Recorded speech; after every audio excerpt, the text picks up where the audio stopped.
सभी बाघों को वश में करने के लिए पाई ने नाव के किनारे पर लहरों को पीछे हटाया, क्योंकि इससे नाव और भी झटकेदार हो जाती थी। फिर उसने लगातार सीटी बजाई ताकि बाघ सीटी की आवाज और समुद्र में चक्कर खाने को एक शर्त के रूप में समझे और उसे स्पष्ट परिणाम दिखने लगे। पाई ने साहसिकता से नाव पर खड़े होकर नाव पर पेशाब किया और जोर से बाघ को बताया कि यह उसका क्षेत्र है। फिर उसने सीटी बजाई और सच में बाघ थोड़ी दूर चला गया, लेकिन अगले ही पल वह मुड़कर वापस आया और पाई को एक बड़ा उपहार दिया। ऐसा लगता है कि वश में करने की योजना असफल हो गई और पाई को फिर से छोटी नाव पर डरते डरते जीवन जीने के लिए लौटना पड़ा। लेकिन उसे पता था कि उसे बाघ को भूखा नहीं छोड़ना है, क्योंकि अगर बाघ को खाना नहीं मिला वह जानता था कि वह खुद ही बाघ का आखिरी भोजन बन जाएगा। इसलिए पाई ने मछली पकड़ना सीखना शुरू किया। पहली बार मछली पकड़ने पर उसे बहुत खुशी हुई, लेकिन पहली बार किसी को मारने पर उसे गहरा दुख हुआ। जीवित रहने के लिए उसे अपने विश्वास को तोड़ना पड़ा, लेकिन बाघ की भूख बहुत बड़ी थी और पाई पैसे देने को तैयार नहीं था। इसलिए मछली पकड़ने की गति बाघ की भूख के मुकाबले बहुत कम थी। अंततः बाघ ने भूख से तंग आकर खुद नाव से कूदकर समुद्र में मछली पकड़ने चला गया। पाई खुश था और संतोष महसूस कर रहा था, लेकिन बाघ उसकी ओर तैर कर आने लगा। सौभाग्य से उसने समय पर रस्सी खींची और जल्दी से नाव पर भाग गया। बाघ को नाव पर चढ़ने से रोकने के लिए उसने लकड़ी की तख्ती को नाव पर खींच लिया, जिससे बाघ के लिए रस्सी को पकड़ना मुश्किल हो गया।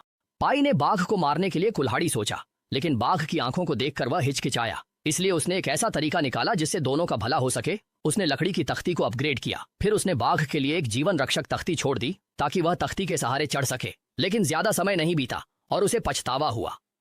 बाघ भूखा था। पाई ने अपनी आखिरी चावल की मात्रा उसे दे दी। जब बाघ उठता है तो पाई ने बाघ का सिर अपनी गोद में रख दिया। समय बीत गया। नाव एक छोटे द्वीप पर लगी हुई है। वह उत्साहित होकर उतरा, जमीन पर पेड़ की जड़ों को तोड़ने लगा और देखने लगा।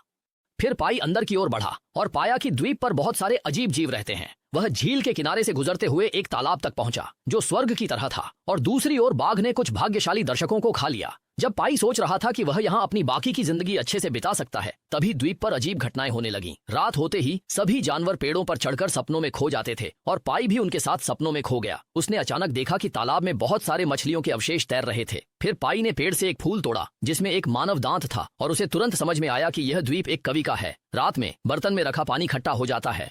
सभी जानवरों को नजरअंदाज करते हुए यह दांत पिछले एक व्यक्ति का था जो फूशी इट हो गया था, और पाई नहीं चाहता था कि वह भी ऐसा बने। इसलिए अगले दिन उसने पर्याप्त खाना और पानी लेकर बाघ के साथ फिर से घर की ओर चलना शुरू किया। 200 से अधिक दिनों की प्याउलियों के बाद वे अंततः मेक्सिको की भूमि को देख पाए और उत्साह से नाव से कूद पड़े। जल्दी जल्दी छोटी नाव को किनारे लगाने लगे। फिर वह थककर समुद्र तट पर बेहोश हो गया। रात में पाई को समुद्र में चमकती जेलीफिशों ने आकर्षित किया। तभी अचानक एक विशाल व्हेल ने कूदकर बहुत सारी जेलीफिशों को खा लिया और साथ ही पाई की लग्जरी नाव को पलट दिया। इस तरह उसने एक झटके में अपनी अधिकांश सामग्री खो दी और पूरी तरह से बेघर हो गया। लेकिन यह उसकी बचत के लिए नहीं था, बल्कि इसलिए क्योंकि उसने नहीं सोचा था कि वह बाघ उसने 200 से अधिक दिन बिताए हैं